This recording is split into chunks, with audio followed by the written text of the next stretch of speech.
Good morning, everyone. How are you doing? Good Good morning, sir. morning, sir. Okay. Okay. So, yeah, I think we can get started.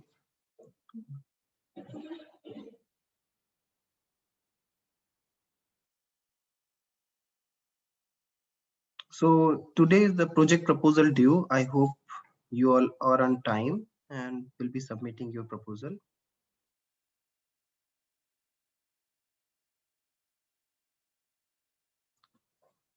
So, are you all ready to submit your proposal, or you need probably any extension or so for 1 or 2 days?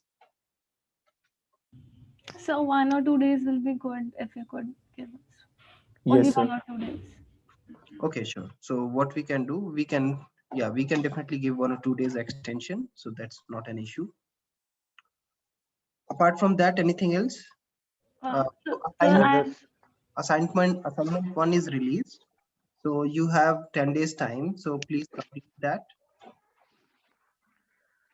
sir, regarding the quiz that is supposed to be happening on 18th, Yeah. uh, how much are we supposed to prepare? Like, what is supposed to be the syllabus that is So that we can syllabus would be probably whatever we will be covering till today. Okay. Even not today. I mean, just probably. Uh, uh, And I um, think in the class you announced the quiz, you yeah, said that yeah. So syllabus is still yeah, there. everything which is covered till last class, right? It was, I think, before starting the spelling correction. Okay, Before, no before issue. spelling Yeah, correction? no issue, no issue. So we will be having.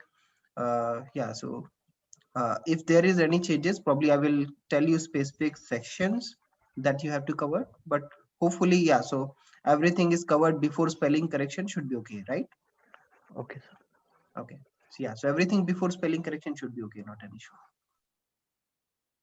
Okay. So one more thing I want to quickly see. Yeah. If we look at here,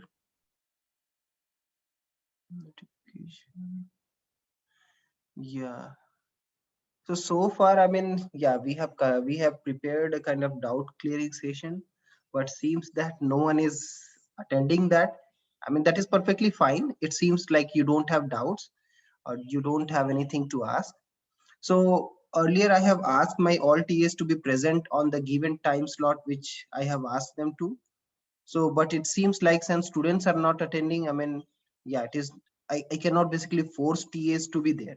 So what I'm planning and probably proposing, uh, if even one student will request for the doubt clearing session to the TA will attend the session.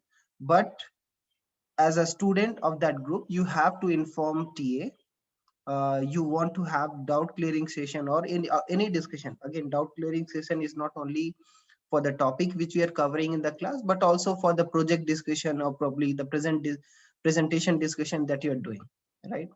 So you are free to basically drop an email to the TAs, and if required you can also keep me in CC if you need my help, right? And but please fully utilize the support is given to you through your TAs. They are quite good, right? So if you have anything to discuss with them, drop an email to in that week and they will set up a session for you. Okay. Similarly, I guess I just got to know, I mean, only 2 students have attended the NLP session. So I thought, I mean, there are many students are interested. But again, anyways, I mean, if the 2 students are want to attend, that's fine. But same for I got a request for conducting a background session for image processing. But if this will be the same, like only 1 or 2 students is going to join, then it is kind of difficult for me to ask TA to prepare a couple of hours, spend couple of hours to prepare something and probably present. So I quickly want to know, I mean, how many students are needing basically the background class on image retrieval? Could I see some probably +1 or something in the chat box? sir, is it image retrieval or image processing? Image retrieval, not retrieval, image processing. It's more like fundamental, just the way we have covered for natural language processing, the fundamentals of. Similarly, I mean, how many students are looking for some kind of fundamentals classes on image retrieval? Not sorry, image processing. Okay, just like introduction to CV kind of how to set. Exactly. So could I see some +1 or something in the chat box? How many people are needing for that? Okay, so it seems like so many +1. Okay, so that's good to know. But I request you, if we are going to create such session, please attend it, right? Because at least in NLP session, we have seen the first NLP session, I guess, attended by 20+ students. That's good. But the second one, I guess, just attended by 2, which is kind of some discouraging. But anyways, okay.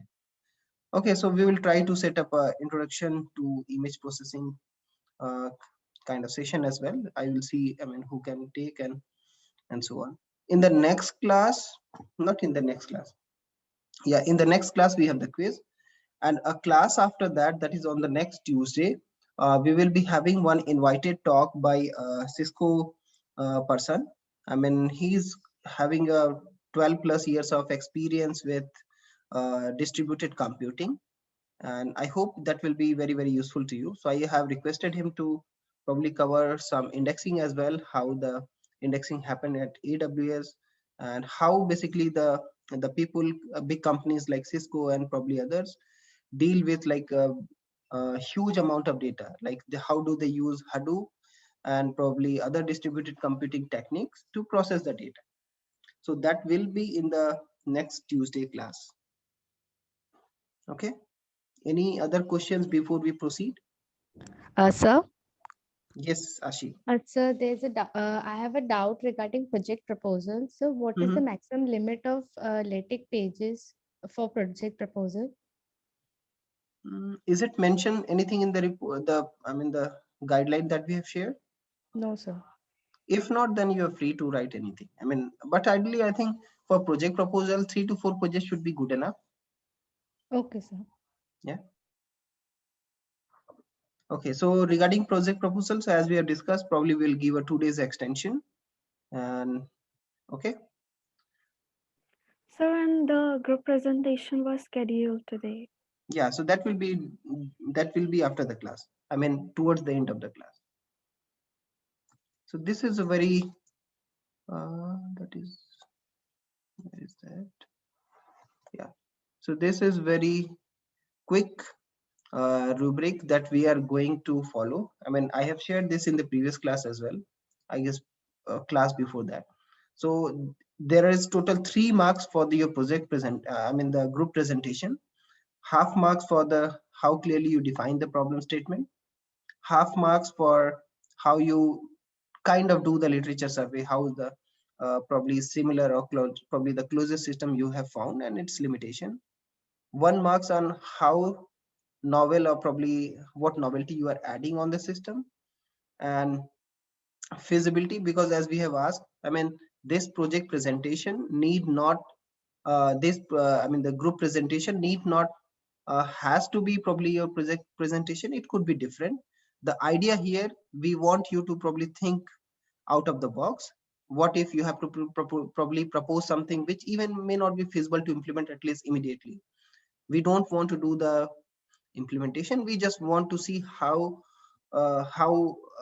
you can think of how you can imagine different information retrieval based system, and how probably you can complete them if you have to do in say short term 1 year, mid-term 5 year, and the long term 10 years. And finally, the presentation clarity, that is half marks, and all members need to be present, the at least some part, and the maximum time that you have is the 10 minutes for the presentation. So I restrict everyone to at every group to probably finish their presentation in not more than 10 minutes. Is this clear? Any doubts, any questions?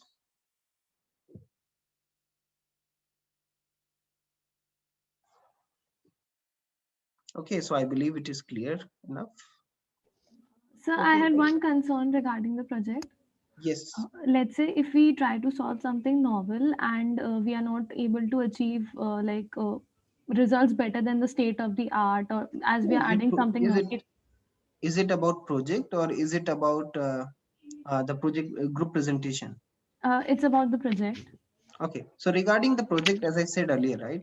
I mean, it is it is fine. I mean, I want you to see how much effort you're putting, what all you have tried. It is perfectly fine. Like in the worst case, if you're not able to beat the state of that, that is fine. I mean, we want to see how much effort you put in, how much, what all the methods you have tried. I mean, it is fine. I mean, in the research, or probably even when you're building something, especially in the research track, right? You don't know whether that will lead to the probably the best result. That is fine. So, but still, yeah, we want to see how much efforts you have put in. What are the results still you are getting? Is it comparable? Is it like very far from probably the existing results? All those things. If the previous result was kind of not so good, then what are the other changes? What you have learned from that method? What are the changes you have made to that method? So at least we want to see the efforts you are putting, not just whether you are beating the state of that or not. Okay, sir. Okay. Okay, so let's get started then. So in the earlier lectures, we have discussed numerous topics. So we have discussed about inverted index. We discussed about, we have seen that indexing is one of the most important component in the information retrieval, any information retrieval system. So we discussed various types of indexing techniques, and using that indexing, that we have also discussed about how we can use the Boolean information retrieval, right? So in the today's class, we are going to probably consider the next, you can say the next uh, version of, or probably the next immediate better version of existing information retrieval. So that is the vector space model that we will be covering today. So before that, let's probably uh, give a kind of where we are taking the sections from. So this lecture, so we will be covering ranked retrieval, scoring document, term frequency, collection statistics, and so on. And most of the sections is taken from the IAR section 6.2 to 6.43. I mean, that you can get the book chapter from the website. so far, I mean, if you recall, our queries have all been Boolean. So that is either document match or don't, right? So what is the major issue when it don't match, right?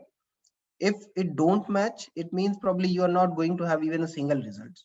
That is, you will have kind of underflow results, right? If it is matches, often it matches in such a way that you'll probably get a huge amount of documents, right? And then it is up to the user how they are going to probably get the more relevant document, or probably, and so on. So it means in a way, the Boolean information retrieval system that we have seen earlier is good, but probably it may not be good for the novice information seeker, right? I mean, for expert, I mean, it is good, right? They can basically they can write a query precisely, so that basically they can query the Boolean information retrieval system and get the probably the correct results. Because such expert user, they know how to precisely basically write the query based on their needs, and get the data from get the result from the collection. So it is basically can easily be consumed probably 1000 of results and so on. But if you have huge number of documents, and probably you have a user who don't know how to write probably their precise query for the information they are looking for, in that case we need something called ranked retrieval, so that the simple whatever the query the user is writing, right, probably even in the free text, and probably get the results for that given query in some ranked order. So they don't have to again look into all the 1000 results that you're having. Then probably just look at the top results. So for example, rank 1, that is probably the most similar, or probably the most relevant document for the given query, and probably the second will be the second highest, third will be the third highest, and so on. So for example, if you only need probably in that case, in most of the cases, how many of you have probably go beyond first page of the Google results, right? I think very few, right? So most of the time, probably you get the result, again, most of the time, not all the time, you get your required result in the probably in the first few pages, probably the first, second, third, and so on. You never go probably say 100 page. or probably beyond that, despite you have the result. Because if you see the normal Google query and so on, they say, I mean, the Google basically faced say 1 million document in just 0.5 seconds and so on, right? So you often you don't go that much document to see whether they are relevant or not. You simply look at, okay, so what are the top results, and based on that you see or probably get your information. So this is what I was referring. So it is not good for the majority of user, because the most user incapable of writing Boolean queries, or they are, but they don't think it's too much work, and most user don't want to wait through all the 1000s or probably result that you have. So this is particularly true for web search. So the problem with the Boolean search is either feast or famine, right? The feast I was referring, I mean, you get a huge amount of results. That is like you have probably 200,000 of results and so on, right? And then it is the user's headache to probably find out which one is the most probably the relevant or the useful. Famine is kind of you're getting nothing, kind of starving. So like in this case, if the query is kind of complex, and if you're doing the end operation, Boolean end operation, you'll get a kind of zero hit. So it means you're not having anything. So it takes a kind of a lot of skills to come up with a query that produce a manageable number of hits. So that is, int gives too few or gives a kind of too many. So it means probably you need to write your query in such a way that you are able to meet the information need of the user. So in the rank retrieval model, so it basically, rather than a set of documents satisfying a query extension in a ranked retrieval, the system returns a kind of a top K document. So for a given query, how you can get the top K document, right? So because here now you have some free text. So because often users are more comfortable in writing their query in the normal natural language, or you can say the human language. They don't want to write something like, okay, so so suppose you're looking for what is the score of probably today's match, right? So they were not going to write score and India and so on, right? In that case, probably they normally need to write the simple score of India and England, right? Something like that. So in that case, and often that won't exactly fit into the operator and expression. So at least the user, from the user point of view, they don't want to write in that way. So in order to support more user, especially the novice user, we need to enable user to ask their queries in free text. So in principle, kind of there are two separate choices here, but in practice, ranked retrieval has normally been associated with the free text and the vice versa. So it will be the most convenient for the user if a user can write the query in the text, in the free text, that is just write in their human language form, and get probably the results for that given query in some kind of ranked order, so that you can simply look at the top K documents and see whether you can get the required document or not.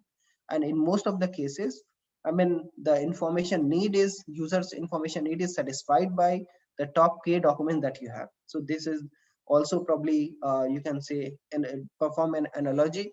When you do a normal Google search or something, you often look at probably the top K documents. So for example, all the documents in the page one, and probably don't go beyond that, right? So when a system basically produce a rank result, so last iter is not an issue, because even though probably it come up with a 1 million document, so you don't have to look at 1 million document, right? So you can probably restrict yourself, or probably just want to see, okay, so just show me the top K result. So for example, in this case, it could be top 10 results. So you don't overblame with the result, despite there is the hit. When I say the hit, basically the query matches with the document are very large in numbers. You don't have to worry about that. So in a way, you can say that the ranking algorithm works, especially in the real-time scenario and the need of the user. So any questions still here?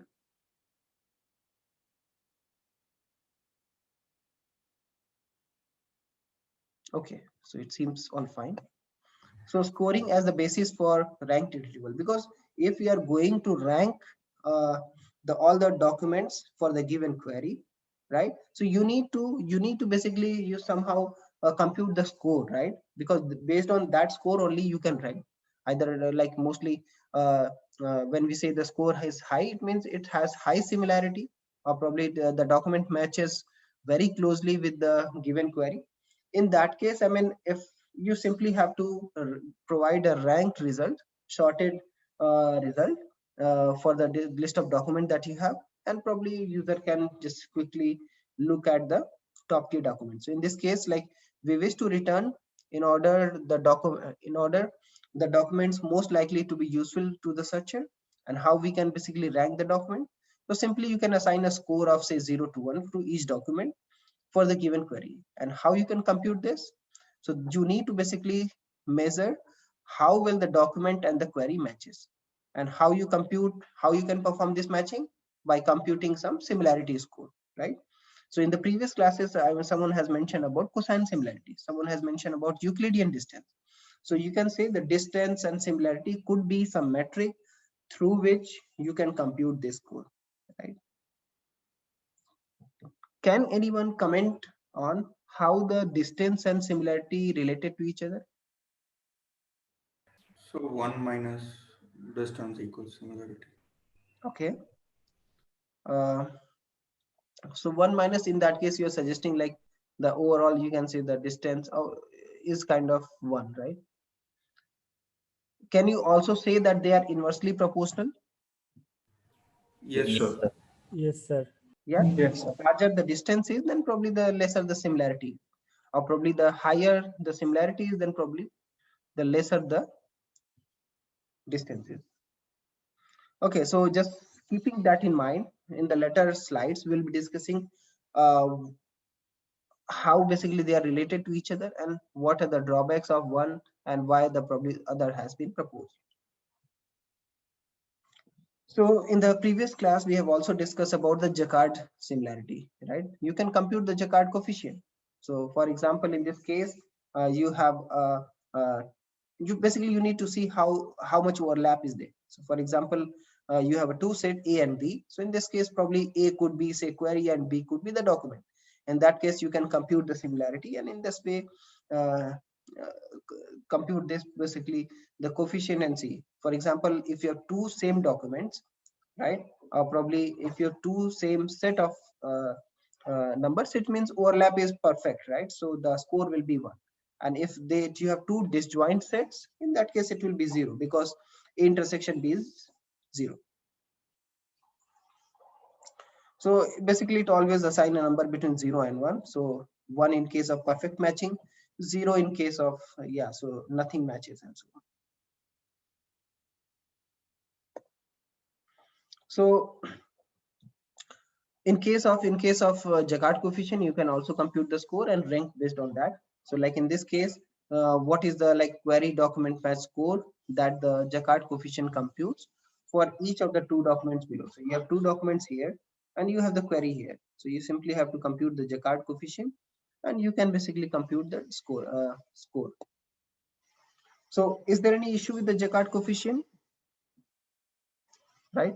So one of the major issue with the Jaccard coefficient is that they don't consider the term frequency, like how many times a term occurs in the document, right?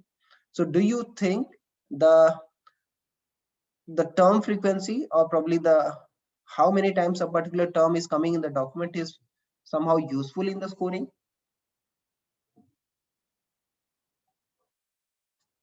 Any guess? Yes, sir.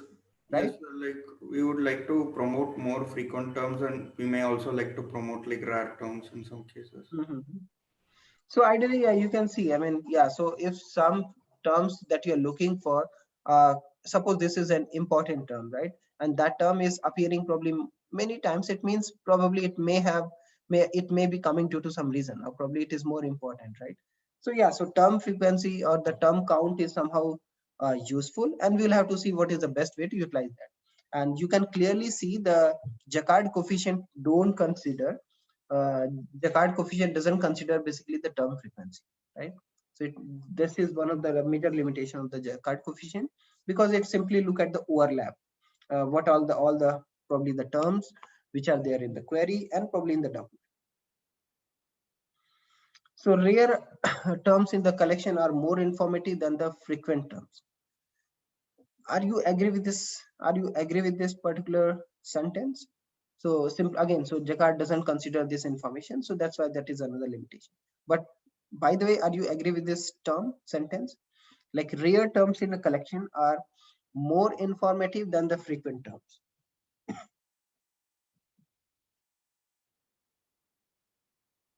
Yes, sir. Sir, is Yes, it sir. like the comes more times than a specific technical term or something? Mhm. So Is it like that? in case of information retrieval, as you can see, if you because you want to give the some document which are more closer to the given query. If some terms that you are using, for example, uh, um, what is the score of today game? What is the score of India versus England's game? Right? Is something is you can say a stopword, right? Its frequency will be, if you're going to compare with that, right? Its frequency will be huge, right? In all documents, and probably it will matches very significantly. But that is something which is uh, not basically going to help you, right? How about you have probably rare term, you have basically rare term which is probably come and again, so go back to the previous example. In that case, the number of hit that you will have for is probably a very common a very common term. uh, for example, you have score maybe again could be a very common term. In that case, in the or probably any other terms, India probably, for example, India could be probably a very common term in all the document that you have. So the number of hit that you'll be having is significant, right? In that case, I mean, you need to compute the score for all the document that you just got it, right? And in that way, basically, it is difficult. It is difficult to probably find the most important one. But if some terms are which is basically least frequent, in that case, I mean, the matches or the hit will be very precise, right? If it is precise, and that is the key for any information retrieval based system, and that can basically help you in getting the probably more accurate or you can say very precise uh, result for this given term. So especially in case of information retrieval system, if some terms are rare or kind of less in number, right? So probably you can get more informative result than as compared to the very frequent terms. Is it something have I answered your question? Yes, sir. Okay. So another issue is that, like in case of Jacquard coefficient, so since it is the overlap of different set, right, and that may be of different length, so that could be another issue with the Jacquard coefficient. So if all these issues are there, then probably we need to probably come up with a better, you can say, the answer, probably better way of computing the scores, because the using score only, then you are able to provide the ranked result for the given query. So what you can do, we need a way of kind of assigning a score to a query document pair, and let's start with probably one term query. If the query term doesn't occur in the document, it should be 0. If more frequent, then the query term in the document should have the higher score. So we will look at a number of alternatives for this, how you can compute this. So if you recall, in the earlier lectures, we have discussed about term incidence matrix. So where you have the different terms, and these are the different the plays of the Shakespeare, right? So you have like this play where the Anthony probably come and so on. So in this way, as you can see, you have the binary vector, and that is 0 or 1, depends on if particular items or probably particular terms has been appeared in the different document that you have. As we have discussed, like term count matters, right? Because if some basically terms which are coming probably repeating more than once, in that case, I mean, so these counts often matters. So So in that case, what you do, rather than having just 0 and 1, so what you can do, you can basically come up with a term document count metric rather than just incidence metrics. So in this case, now you have Anthony basically comes 157 times in this particular play and so on. So now you have term incidence metrics, and using this, now you can probably try to compute the score, right? So in a way, you can see here, so you are coming with some kind of bag of words model. So bag of word model is nothing but kind of, you have a kind of treat it like you have a bag where different words are there. So when you are going to match, you simply have to look for the what are the different words are matching that particular bag or not, right? So in a way, you have a vector representation that doesn't consider the ordering of the words in the document. So suppose if you have a document, then probably you are considering a vector space where the dimension would be the number of you can say the words you have. So in this bag of words model, you have basically a vector space where the different dimension will represent the different words, or you can say the tokens in your particular dictionary that you have, so that on the vector space model you will have different document as a item, or you can say the point in the vector space. So if you only consider the bag of word representation, so this one is John is quicker than Mary and Mary is quicker than John. Do you think they have the same vector space representation in the bag of words model?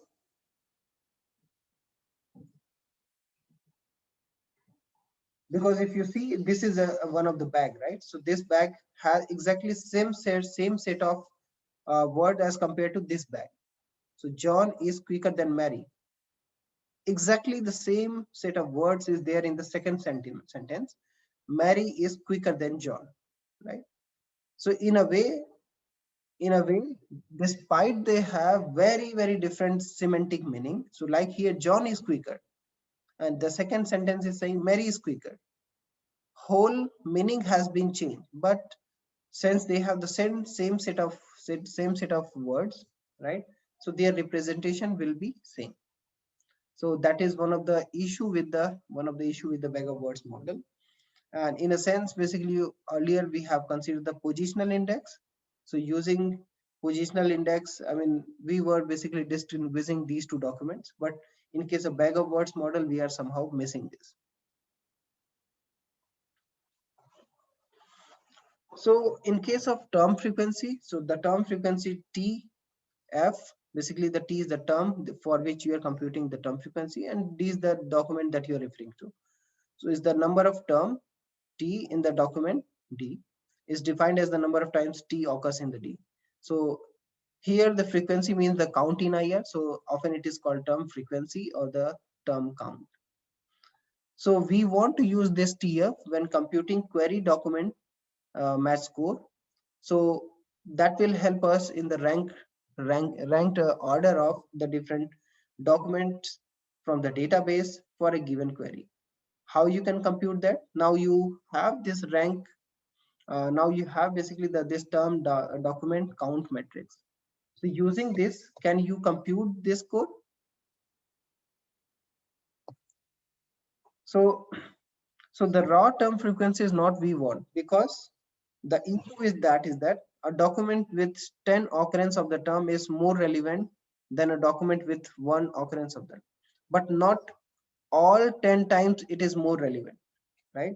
So if it is not 10 times more relevant, then how you can interpret the different frequency which is coming? Any guess?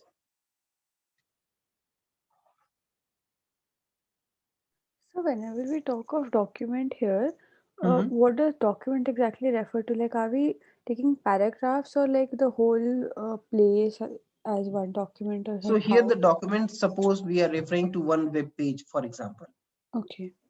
right? So in case of web, yeah, so it's a kind of one web page. So when here we are referring, because as we have discussed, so if some terms are coming more than one time, definitely it's more relevant as compared to if it is only once. But how much more it is, right? So that is one of the issue that we have to solve. So for example, in this example, it has given a document with 10 occurrence of the term is more relevant than the document with one occurrence of the time. But is it 10 times? Usually it is not, right? How much it is? So that we have to think it. So that is relevant does not increase proportionally with the term frequency. So what we can do? So people come up with the log frequency weighting. So whenever the people have issue with such kind of thing, I mean, often people come up with a log solution. And that's why you see there are several ways you can compute the term frequency. So people come up with the log frequency weight of the term T in the document D. So that is log base of 10 term frequency TD if it is positive. If it is not there, simply 0, right? And often people add +1. I mean, to probably sometimes perform the smoothing vector. If you recall the previous class, we have probably added +1 in order to make sure this weight is not 0. Because many times when you basically perform the multiplication of this weight to probably others, whole score will become 0, which you really don't want to, right? So in that case, I mean, people often add the smoothing factor in the different weight that you compute. So like in this case, now the overall score will be, so score for a document query pair. So sum over all the terms T in the both Q and D. And in that case, you can compute this. So if the score is 0, if none of the query terms is present in the document, and if it is have some frequency, then you can compute it using this and compute overall score. So this is, we have also mentioned earlier. So rare terms are more informative. So rare terms are more informative than the frequent word because the recall stop words, right? So is MR a kind of very, I mean, the frequency is more, I mean, the frequency is important, but it shouldn't be kind of too much, right? So this is something, I mean, we have to keep in mind while dealing with information retrieval system. So rare terms are more informative. Again, we have to consider that and consider a term in the query that is rare in the collection like this one. If these kind of words which are rare and often not matches with probably the many documents, that is, if it is comparing with probably a very few documents, it means the most likely this will be the document that you're looking for. Because in case of rank retrieval, you want to give probably the top K, right, rather than 1 million or probably the billions of documents.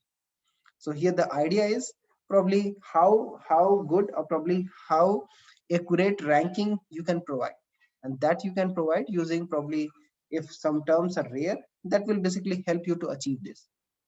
So a document containing this term is very likely to be relevant to the query, this particular word. So we want a kind of high weight for rare terms like this, and probably the low weights to probably the most frequent words. So definitely we want to give weight to them as well, but probably not as high as compared to the rare terms. Sir, but the rare terms may not be as relevant to the document, basically, like as the repeated terms will be. No. So the rare term, when we are saying again, so for the matching, the rare term will have to be present both in query as well as in the document. So if some user is typing this particular word in the query, it means it is important, right? So now the next step is to how you can find the relevant document. And again, you will only return those documents probably which having this particular term, and as compared to probably the, for example, when you do a query, right? So for example, you do query. So often you only don't want to write this particular term. You may probably write this term plus probably something else as well. So in a way we are highlighting here. So you can probably give, and for this given query, you get a list of documents, right? So in the list of documents, probably you can give a more weightage for scoring purpose, which has this particular word as compared to probably the other word, because this give you the, you can say the some kind of distinguishing factor as compared to the other word, which is very common, like stop words we have discussed earlier, right? So Yes. that, yeah, so that basically I help you to probably keep the hit the query and probably the document hit is a manageable number rather than probably a very, very high number. Okay. So here basically you can see the collection versus document frequency. So a collection frequency of a term T is the number of occurrence of T in the collection, and document frequency is the T is the number of documents in which T appears. How these basically help you in computing something, like which word is better search and probably gets higher weight. So do you think both such frequency are important, or probably only the document frequency or only the collection frequency is important? Any guess or any thought about it?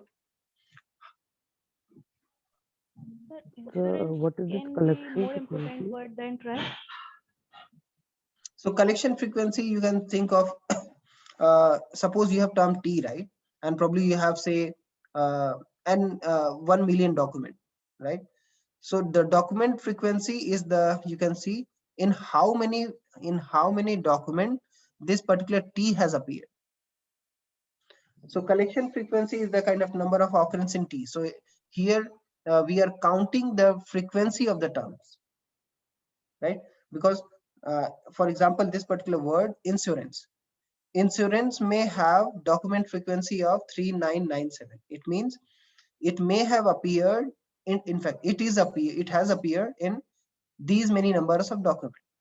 Collection frequency indicating in how many times this particular insurance has come in these number of documents. Of course, it haven't come in all other documents because it has only come in this. So it indicates kind of, if you see this number is close to 2.5 times more than this document frequency. It means on average, every document has 2.5 times insurance. Is it clear? Yes. Okay. So given that, suppose you have these numbers, right? So you have insurance which has appeared in overall 10,440 times, and probably try has appeared 10,422 times. So in a way, you see the collection frequency is almost similar, right? Isn't their collection frequency, that is the TF, is almost similar. I'm referring the TF of overall collection, but the document frequency is different. So which one is better search? Which of the words should get higher weight? What do you think? Sir, insurance, because like it occurs in lesser number of documents, indicating that it is more So important. when you say the lesser number of document, do you mean the rare thing that we are referring? Rare Yes, thing, sir. Yes, sir. right? Exactly. So this is something, you can compute this. And how do you compute that number? Do you recall which frequency or what do you compute? Inverse document frequency. Inverse document frequency. Very nice. So here for everyone's reference, so as we have mentioned in the previous slide, right? So rare terms are more informative. So given that their term frequency is almost similar, so which one is probably rare, more rare? So you can see this is insurance is coming in lesser number of document as compared to the others. So it means probably insurance is more rare as compared to try. So probably insurance should be given higher weight as compared to try. So this is exactly which Venkatesh has mentioned. So we need to compute the inverse domain frequency. So how do you compute the inverse domain frequency? Sorry. So the document frequency of the term T is the document is the kind of document frequency of T is the number of document that contains T. So DFT is a kind of inverse measure of informativeness.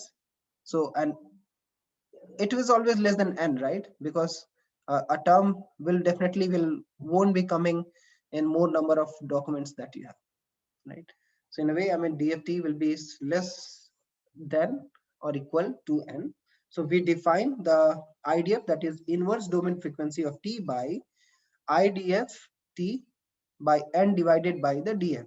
So so we use basically log instead of this just to dampen the effect of IDF. In a way, these are very, again, so this is not the only way you can compute IDF. There are several formula through which you can compute the IDF. There are several formula through which you compute the term frequency. So, but these are the one of the Sir, most popular. Yes. what is n represent here? N is the total number of documents. Okay. And DFT is the number of times document that contains T actually. Yeah. Okay, So, okay. yeah. So DFT is the how many document have term T. The number of document which has the term T.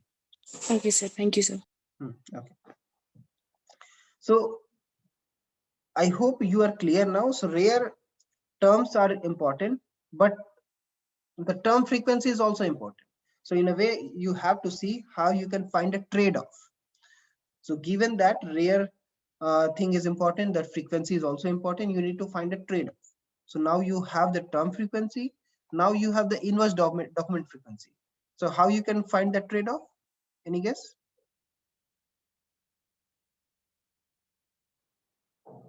For a term, what the weight should be given? What the weight should be given if you have some term, because in this case it is very clear to see that term frequency is even the kind of collection frequency is almost similar. So it is easier to visualize. This is more rare as compared to this one. How about this number is something like say 5,000 or probably 15,000. How can you come up with that number? How do you come up which word is better? So it means you need to find a trade-off between the term frequency, that is the collection frequency, and the document frequency. And you can compute that by multiplying the term frequency and the inverse domain frequency. That is the very popular way of combining the rarity as well as the term frequency or the occurrence of the word. So this is the example how you have computed the IDF. So like in this case, you have the California and then you have probably the other things. So you can compute like there is a one IDF value for each term T in the collection. And I hope you agree with this, like for every term T, this IDF will be fixed, right? That you can pre-compute and probably say. So effect of IDF on ranking. So does IDF have an effect of ranking for one term queries like iPhone? What do you think? So IDF has no effect on ranking one term queries. IDF has ranking document queries at least two terms. Can anyone explain why this is the case?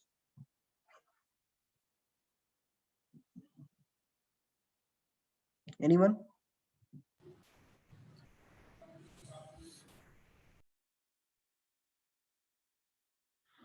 So if you recall the example I've given, right? I mean, yeah, please go ahead. So because the ranking needs at least two terms for that, because at least it will be inversing it for with respect to someone. No. Anyone else want to try?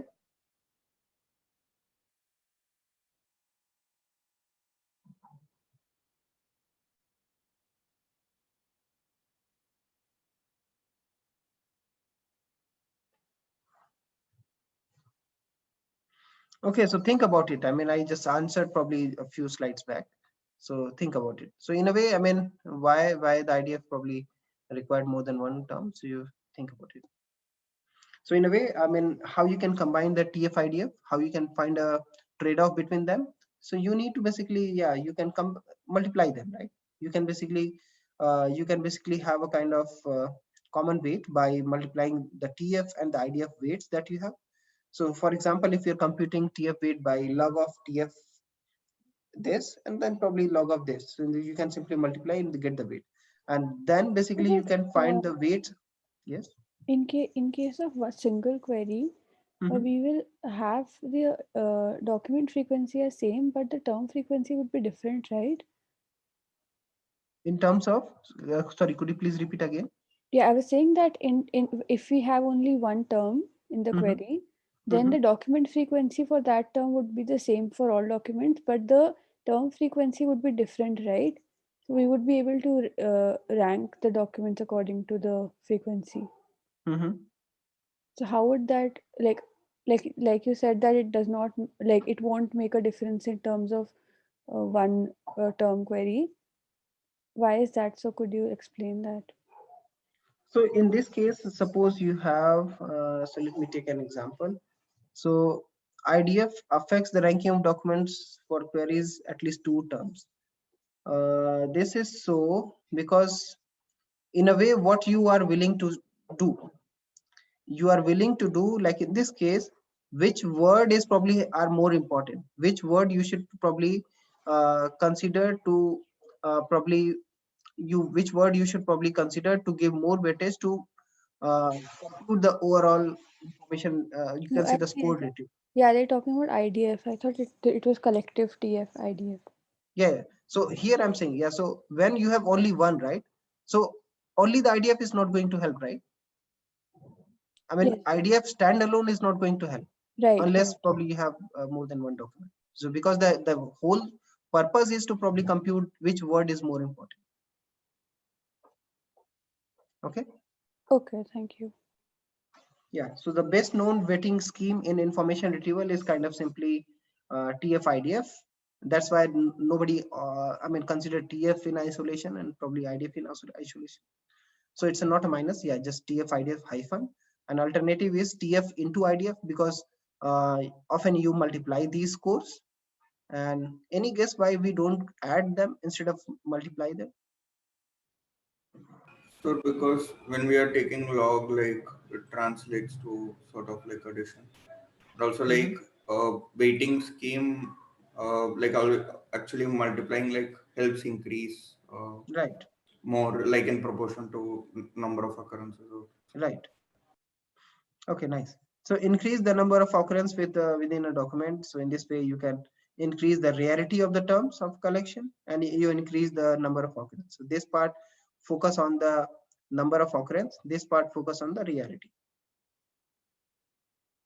So the overall score will be of the document, right? Simply sum over all the query in the documents, in common query in the documents you have, and you compute this. So there are many variants. So how TF is computed with and without logs. So even there are a number of ways you can compute the idea. So how you can compute in this case? So now you have this terms. Now you have these documents. So each document is now represented by a real value rather than the frequency, right? So if you see here, so these are the weights instead of just frequency. So document as a vector. So now we have kind of v-dimensional vector space. So terms are the access of this space, which I was referring earlier. So v is the kind of vocabulary that you have, right? All the terms you have in your document, overall corpus. So in a way, if you have to represent one document, you simply have to look at what all terms this document has, and based on that, you can find a point in the space and represent this on the vector space. So documents are kind of point or the vectors in this space. So one of the issue I hope you can see that will be very, very high dimensional because you have tens of millions of dimension for because you have these many number of terms, right? So when you apply this to a web search engine, it is not going to work. And another reason I hope you can also visualize, so these are very, very sparse vectors because most entries are 0. How you can deal with that? So the key idea is do the same for the queries as well, represent them as a vector in the space and rank document to their proximity to the query in this space. So in a way, you can compute the proximity by either looking at the similarity between two vectors. So one is vector for the query and one is the vector for the document that we are comparing with. So that you can compare the similarity as we have also highlighted earlier.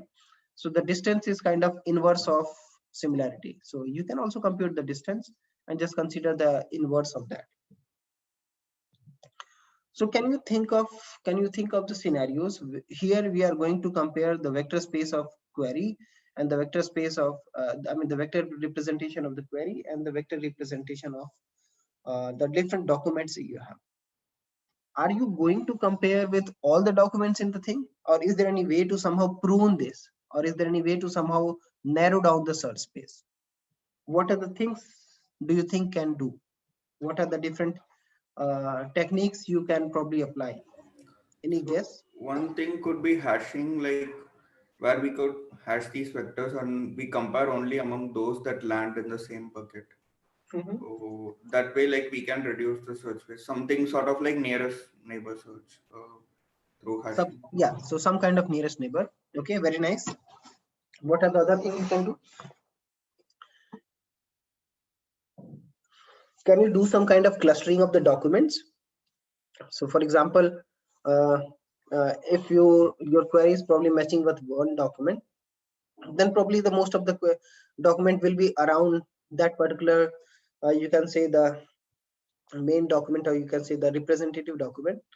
You'll have to look at rather than looking anything, right? So there are several ways you can think of, and often the search engine is not just comparing with everything.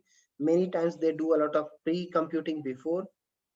Many times they apply a number of heuristic in order to reduce the search space. They do some kind of pruning as well, and probably they also do some kind of clustering, grouping, so that when you are comparing the vector representation of a given query with the document, somehow they reduce the searching space, or probably the uh, reducing the number of documents in a way so that you don't have to compare with all, right? That will help us in providing the speedy reply, or you say speedy response to the given query, and also restrict the number of hit by just keeping to the relevant. But one issue could be in this case, often probably in sometimes, I mean, you only have very few matches. In that case, what would be the next step to probably consider more documents? Any guess?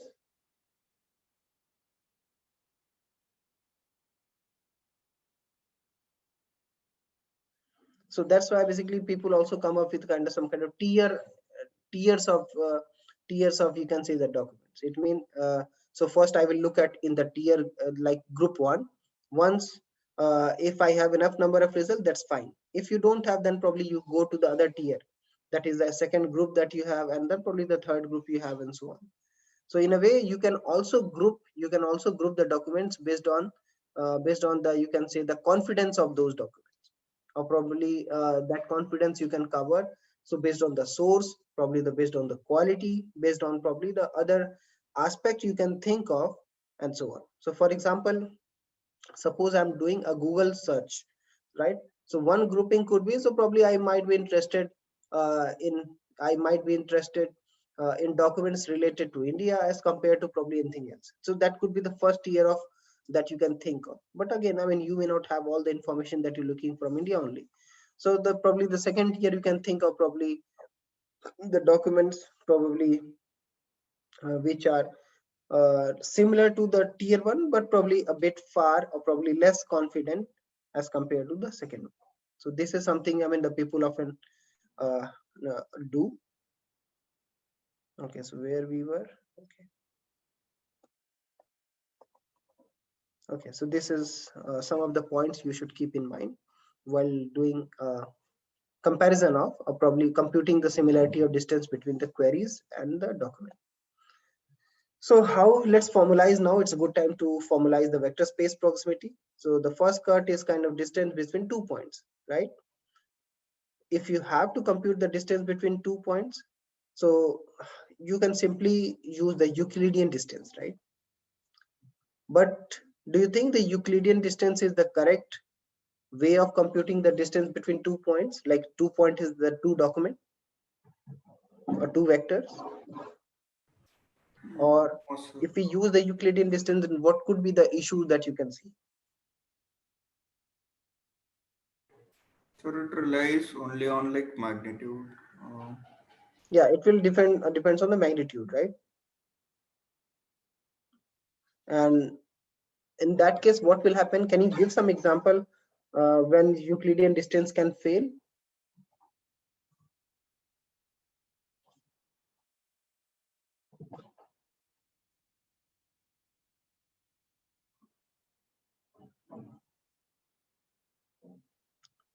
So for example, suppose you have a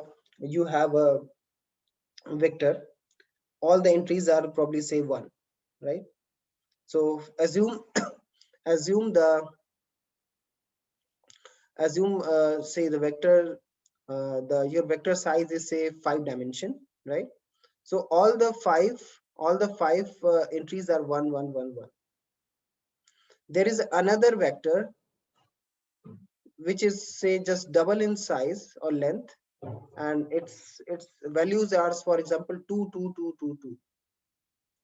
What will be the distance between these two?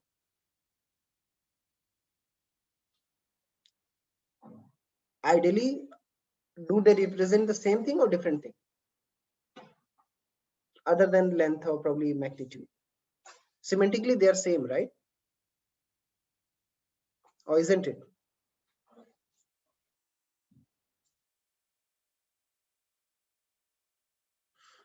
So Euclidean distance is a bad idea because Euclidean distance is kind of large for vectors of different length, despite they are same. So for example, as I just given the example, right?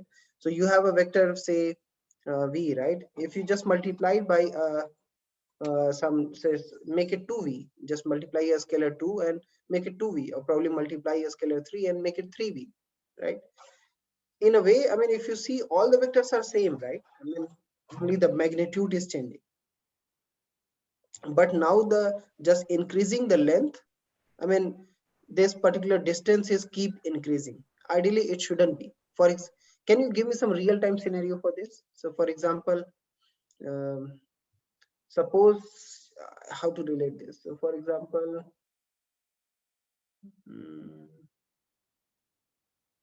yeah, for example, suppose there is a document which having probably your query term is say Sachin, right? Your query term is Sachin, and probably the document 1 has Sachin, which occurred once. Other document 2 which has Sachin probably appeared twice, and another document 3 which is having probably 3 Sachin occurred thrice. Semantically they are same, right? Or different? So in a way, if you see, I mean, the distance between all three vectors of the three document that we have discussed for the given query will be very different, right? But ideally it shouldn't be that different, right?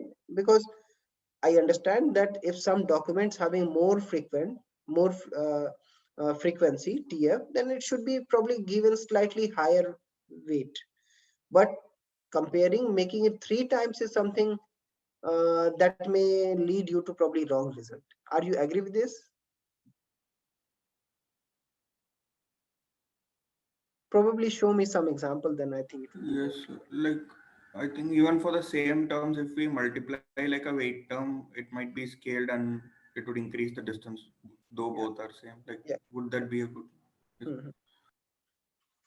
Okay, so you can see here why distance is a bad idea. So you have Euclidean distance between, this is query term, right? So this is query vector for the query user has asked, and these are the different documents that you have, D1, D2, D3, and so on. So D2 is large.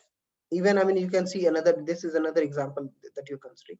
So the distance between these two is large, right? As compared to the distance between probably this and this, right? But if you see at the type of words they have used, for example, in this case, this point is because that is on this vector space, they may have very similar type of word has been used in this D2 as well, but probably only the frequency is different as compared to the other document D1 and D3, where the type of words are used is very different from this query term. So ideally we should have compute the similarity, and ideally for this given query we should have the document 2 as first result as compared to D1 and D3, but distance is large here, and if you compute the distance you may end up with D2 will be coming less in the ranking order, or probably down in the ranking order as compared to D1 and D3, right? So in a way, you can see here, so distribution of the term query Q and the distribution of the term in document two are very similar. So ideally we should keep them, keep this document upper, or you can say higher in the ranked order.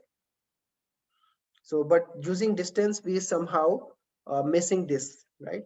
So if using distance we are not able to achieve this, then what is the next step? How you can get this? Any guess? So taking log. Taking Taking a log of the frequency.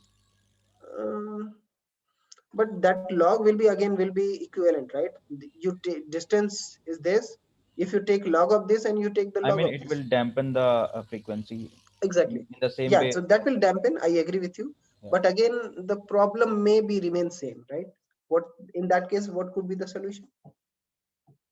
Now, since you have the vectors, right? We consider the orientation instead of absolute magnitude. Right. So in that case, you can think of orientation, or probably you can see the angles, right? Because D2 is closer to query Q. So if you see this angle is smaller than as compared to the other angle, which is probably very different set of terms it has. Similarly for this. So can you think angles instead of the distance as a metric? Yes, sir. We can take dot product to compute similarity. Exactly. So that's why I use angle instead of distance.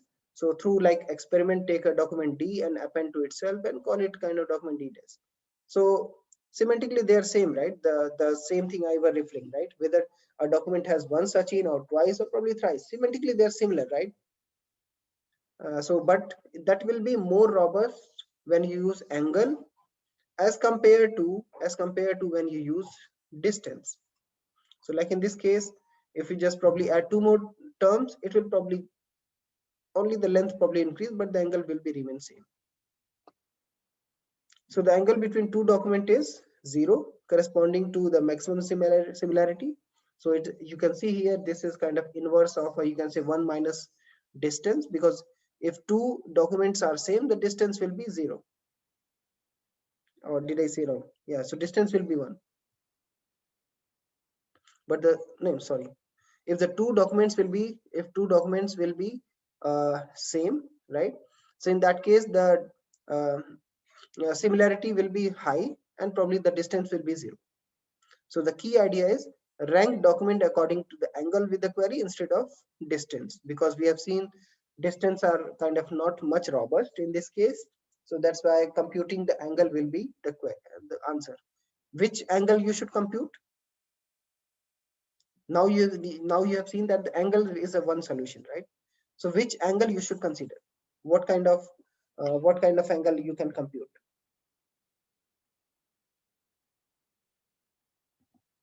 Any guess? So the angle between these two vectors. Yeah. So that angles will be okay. So how to compute that number? So like for example, this is should you just have like 0 to 360 or something as a in terms of degree, or can you come up with some numbers? We can take cos.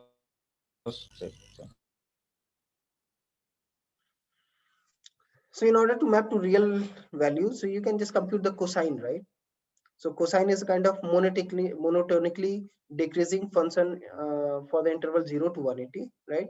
So in this way, you can compute that. You can compute the cosine similarity so that you have the score between this.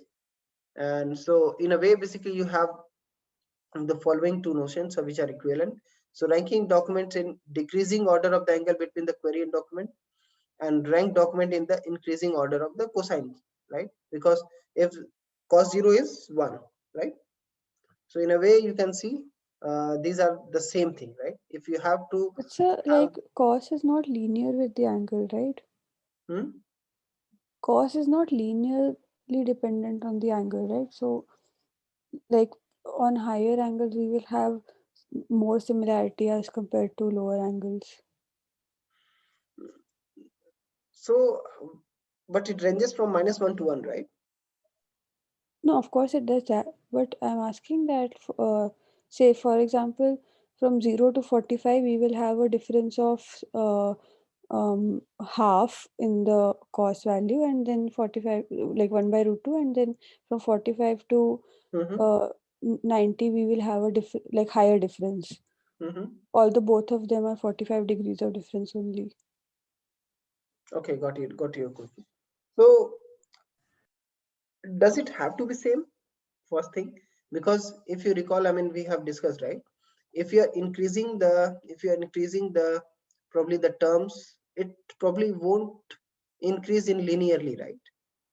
So if this angle is same, but like shouldn't the similarity also be same? So if our query is at 45 and one document is at 91 is at 0, so shouldn't we like these are angles, so shouldn't we treat them as equally similar to the query? Sorry, I'm not able to understand your query here. So because if two documents are, I mean, if the angle is same, right? I mean, if the angle is same, like one is probably at 45 degree, one is the 90 degree that you're referring, right? So the 45 degree one is always probably closer, and because here we are fine, here we are fine. So like in this case, like it is from 0 to 180. So this is what I'm referring to. So from 0 to 180, it is in decreasing order, right? So it is monotonic. So whenever you compute the cosine similarity between these two range, you will always compare with this. So it won't affect with probably this part. So it shouldn't be like conflict. One is positive, one is negative. Right, got it. Sir, I had like one query, sir, in that previous slide. So it is mentioning like rank in decreasing order of angles, like, but shouldn't it be increasing, because 0 degree is like gives the highest similarity.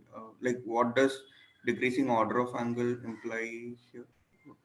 No. So that is fine. I mean, here I'm just trying to give. So you may be right. I mean, yeah. So probably you want to have increasing order, so that the less angle is means closer and so on. So here I just want to show the analogy between these two. Okay. Okay.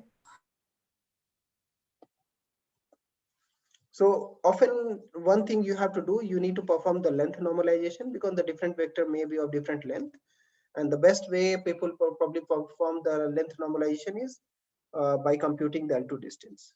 So it seems, I think we probably we can, from here onwards, we can cover in the next class, because I guess we are running out of time for the presentation. So we can quickly go for the presentation now.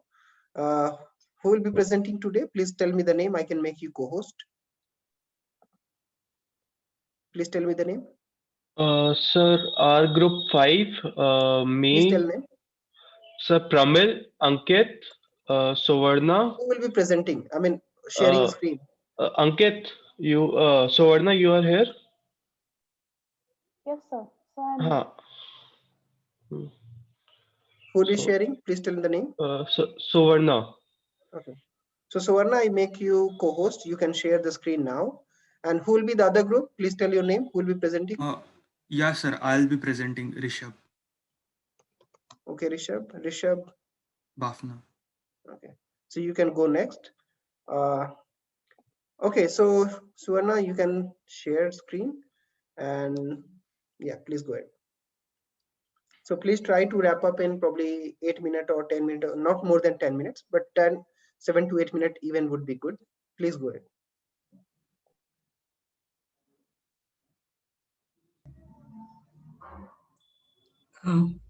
Hello friends.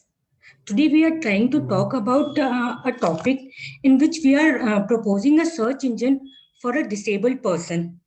So basically, can you go to the next slide, Suvarna?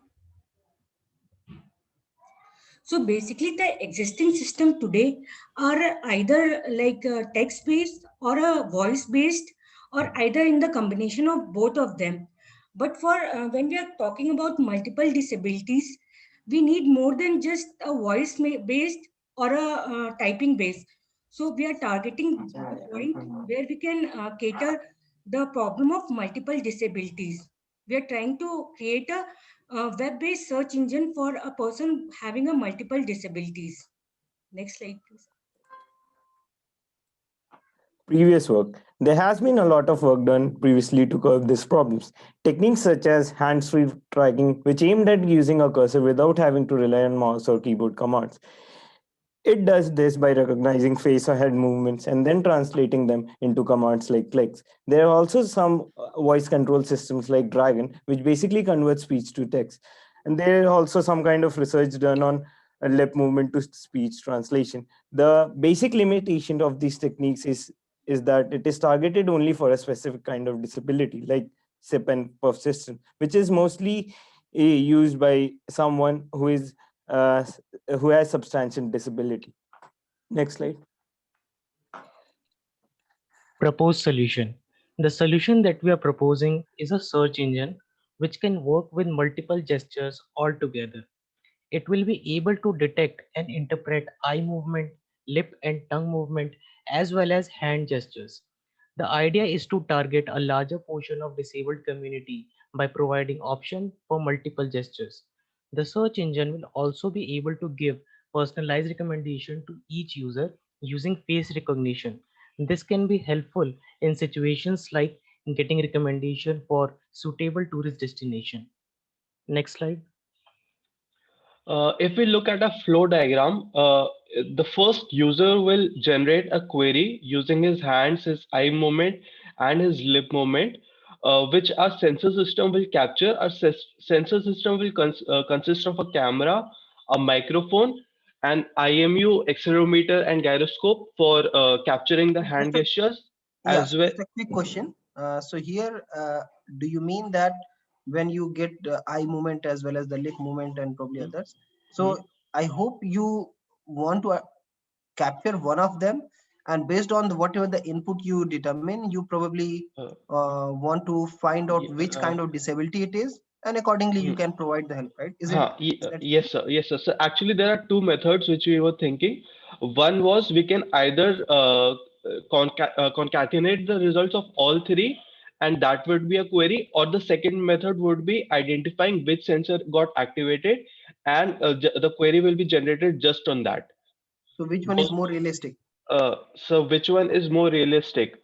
Sir, actually, so both of them are quite realistic. The one with in which sensors get activated, because our microprocessor unit can identify which sensor got activated and which sensor is giving a proper input. So it can identify that, and that would be faster. But faster in terms of query processing, since the length of the query would be smaller.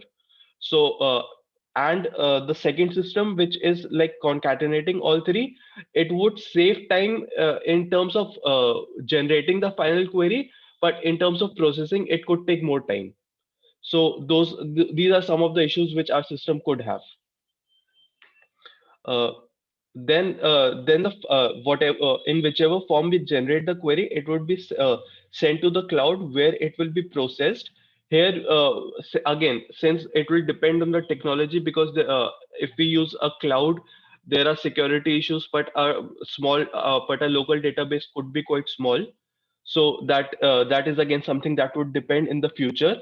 Whatever approach we take, it will give us an output, and that output will then be displayed on the monitor in terms of voice or in terms of haptic feedback if we need it to the person, which again would be decided by a microprocessor. Our system here, we are not we are just showing a general system, but as a user will use more and more keys using relevance feedback concept, it will get more optimized for that particular user. Next slide.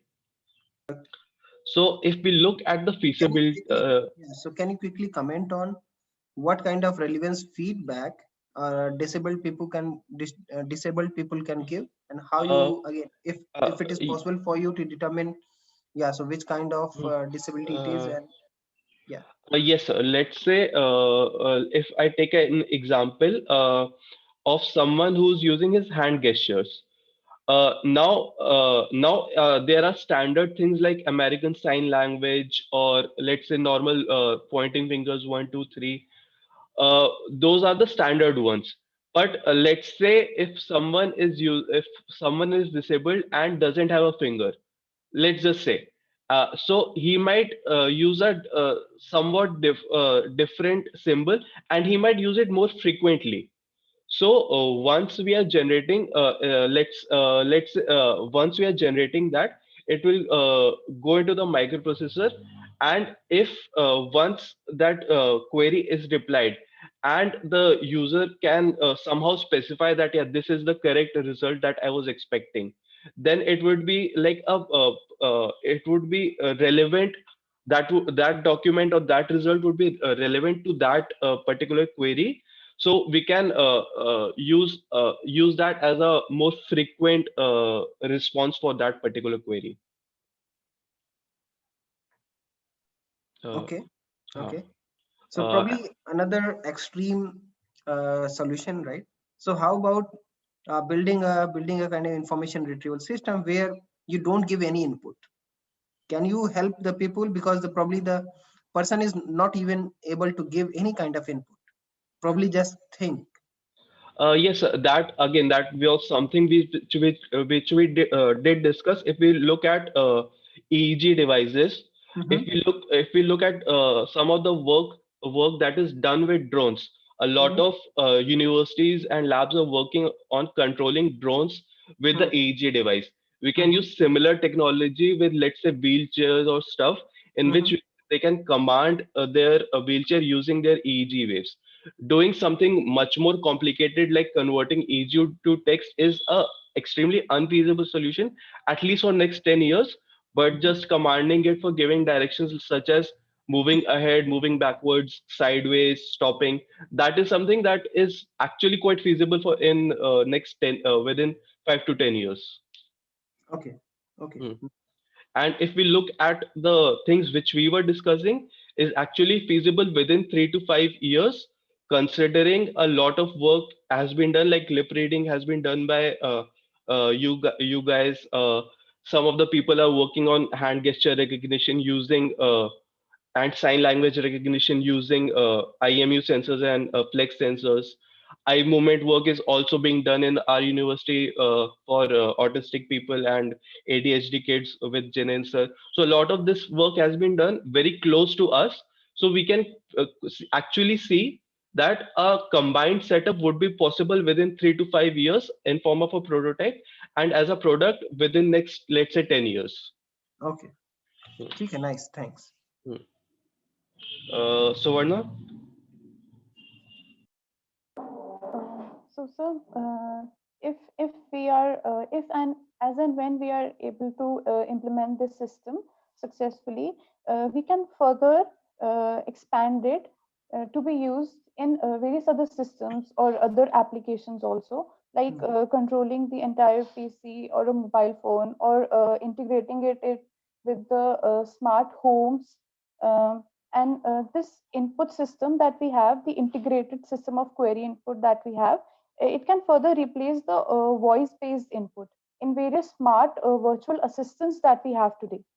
And with such a vast and continuously growing domain of audio-based input devices, this would be a great help for the people with specifically with speech disabilities. Because to be able to use the systems that are being used by everybody else will make the process of social inclusion more true to its objective. Very nice. So, okay, so thanks. I think I will have to stop. So I hope you're done, right? Yes, sir. Okay, great. Okay, so thanks. Very nice presentation. Yeah, so something can be improved, but I think that is fine since it was its first presentation. So next group, please go ahead. Yes, sir.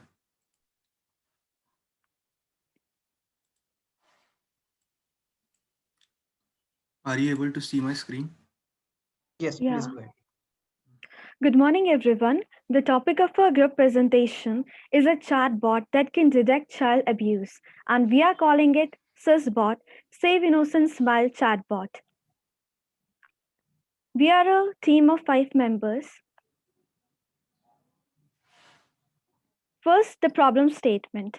Children and young teenagers today are often preyed upon by sexual offenders, and this is not as rare as you might think. But the glaring fact is that child sexual abuse often get unnoticed. This is because children are naive. They fail to grasp the situation and they often hesitate to tell the adults if they fall victim. And in most cases, children are abused by predator who they are already familiar with.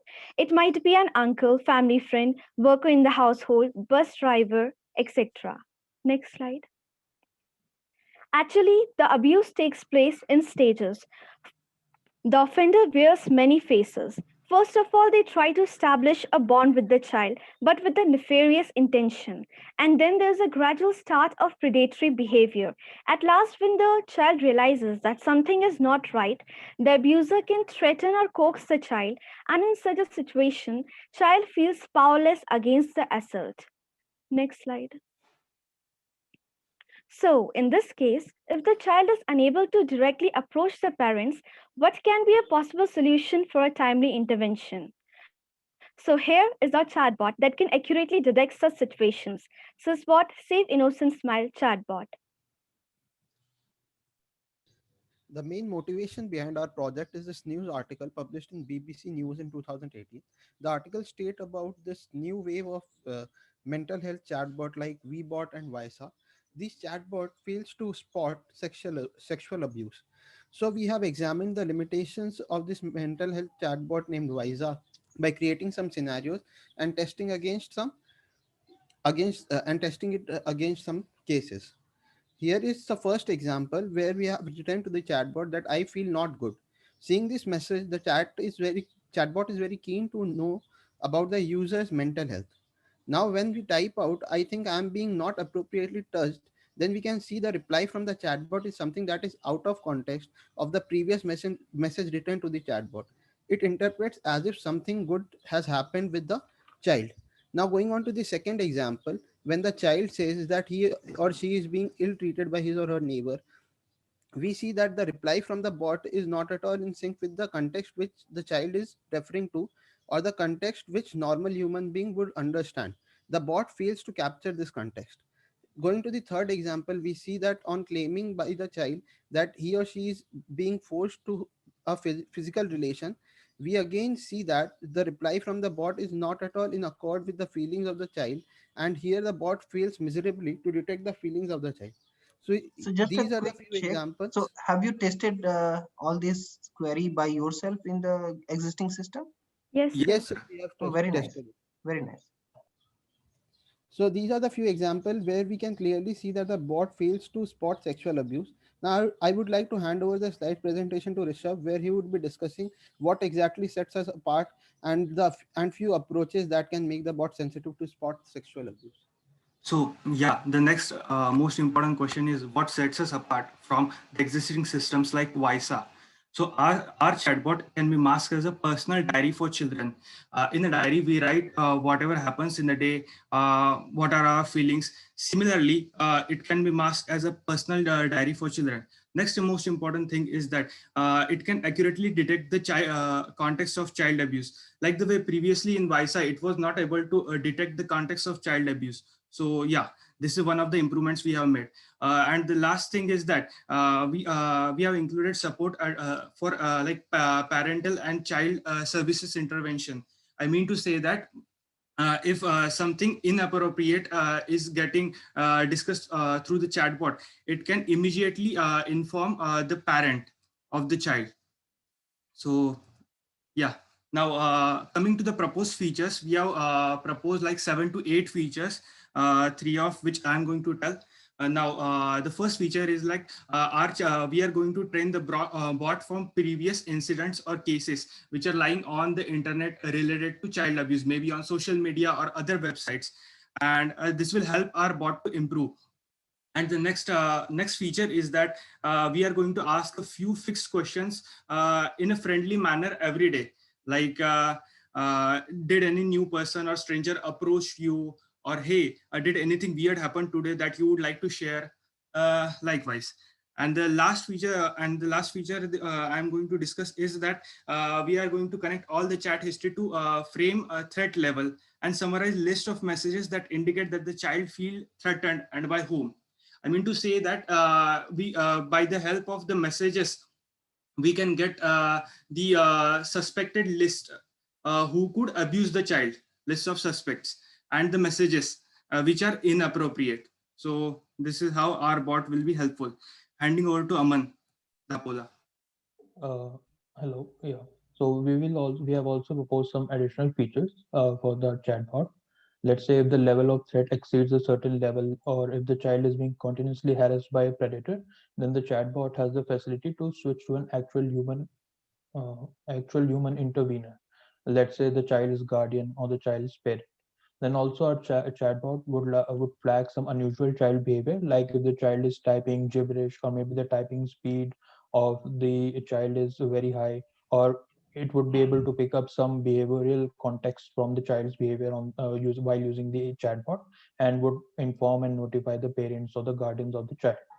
Then obviously the criminal psychology is developing very fast, and there are new methods to detect such predators, and we would like a chatbot to be adaptive and emphatic for such processes. And for this we would like to have input and feedback from domain expertise such as trained counselors and child psychologists. Moreover, to judge the emotional quotient of the child, we would also like to introduce some gaming features in our app. So if, let's say, a child is playing some game, and if he's always performing badly, or maybe he's playing too aggressively, or always is tending in the negative direction, then we would be able to deduce that the child is not having good, or is not feeling good, or maybe he's being harassed. Yeah, so these are the additional proposed features, and now I'll be handing over to Atul for the feasibility discussion. Yeah, so now I would like to discuss the feasibility of this idea over the period of time. So we have spread it over the 3 terms: short term, mid term, and long term. And coming to the short term objectives of this idea.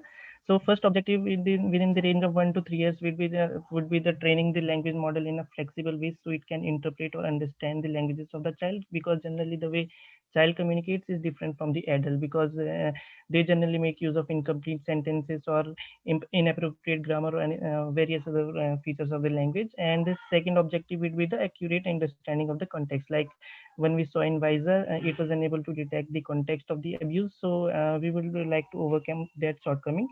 And now coming to the midterm objectives or feasibility of this project or idea. So we would like to transform it from a text-based chatbot to a voice-based system to make it more interactive and friendly to the child. And we can make it more appealing to the kids by making use of the voices of the fictional or cartoon characters which child are more familiar with, so that they can share their thoughts more comfortably with the chatbot. And we would also like to add the multi-language support. Like initially the content is mainly available in English language for this idea, so we would like to extend it to multi-language domain, so like Hindi, English, Tamil, Punjabi, etc. And second, last one is direct human interaction, because generally if the level of threat is very high, and chatbot can detect it from previous incidents, so it can directly flag in human intervention, and the human can intervene and save the child in time. And coming to the long-term feasibility of this project, so we would like to transform it to an actual physical device that can accompany the child wherever he goes, in the form of a wristband or anything like that, some kind of wearable or accessories. And so it can monitor the activities of the child in real time, and with whom the child is conversing, and fetch the information, and then flag the activities, like if there is some inappropriate thing going on. And lastly, we would also like to add the social media support, like it can also monitor the activities of the kid in over the social media, and flag if something inappropriate is going on in child's social media network. So that's all about our feasibility, and that's all. Thank you very much. Yeah, so it is indeed a very, very important topic, and very well presented. But yeah, so I think we have some questions. So Abhishek, yeah, so probably go ahead. Sir, Divisha is cleared.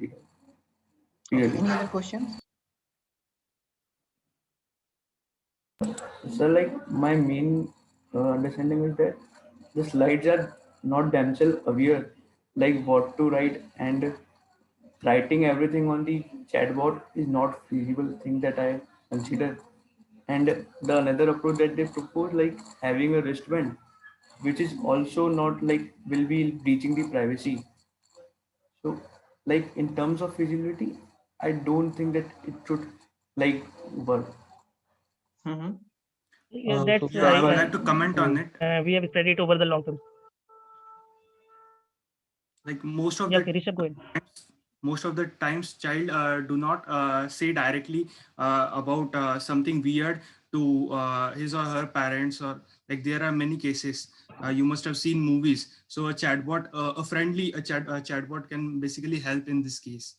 And, So, but a lot of time, kids themselves don't realize if something has happened. Agree. Yeah, That but chatbot would be able to analyze it and would be able to predict whether like something is fishy or what. like again, the kid himself doesn't know what happened. When like kid himself doesn't know, how does even he tell it to the chatbot? Hello. Yeah. Yeah, that's why So we I would are like to. Yeah. that's So why I we would are like. also introducing some games also for judging the emotional quotient of the child. It's not just that he would only be writing in that. It's actually more features actually, which would be present in the chatbot. It's not just that he will be typing Uh, everything. Here I would like to add something. Actually, the initial system was obviously the Visa app. So the Visa app is used by like many people to actually discuss what is going on in their life. So in this chatbot, like parents can first like give it to their child as a personal diary. So the child will first adopt a habit of sharing what happened in their life, and the chatbot has to detect the context. Means we have to train the chatbot. The main feature is on childlike language. Means the childlike language is often like incomplete sentences and all. And yes, I agree that oftentimes children themselves not realize. So we can probably add for this, but that won't be a feature of chatbot. That would be like additional feature, like we can gamify something that but the system already exists actually for teaching the child what is good touch or bad touch. There's a game. That is why we didn't included it. So this Okay. was chatbot like. Okay, nice. I think, yeah, so yeah, I understand it's not probably that easy to solve as well, but I agree with you, like it is probably not student, probably the kids, probably they many times often they don't know if something wrong happened with them. And secondly, I mean, they probably don't even feel comfortable to reveal what happened. If Exactly. we somehow can determine automatically, I think that will be a very right direction. And yeah, so just see, I mean, if you can Direct messages contribute that they further to this direction. Yeah. Yeah, in case of direct messages that they stored in testing, at least those should be surely detected because, like, Exactly. I mean, that I agree with you. Yeah. So if something is directly revealed, I mean, that should be 100% should be done. But yeah, so we should have additional capability and to somehow, yeah, so find out the cases where even they don't say clearly or openly. I mean, we have to interpret and fully understand. Okay. Any other questions from anyone? And again, I thanks everyone for staying a bit late, but yeah, so I hope you really enjoyed the nice presentation. Any other question from audience or anyone? Okay, if not, then thank you so much, everyone, and take care. Bye bye. Thank you so much, sir. Thank you.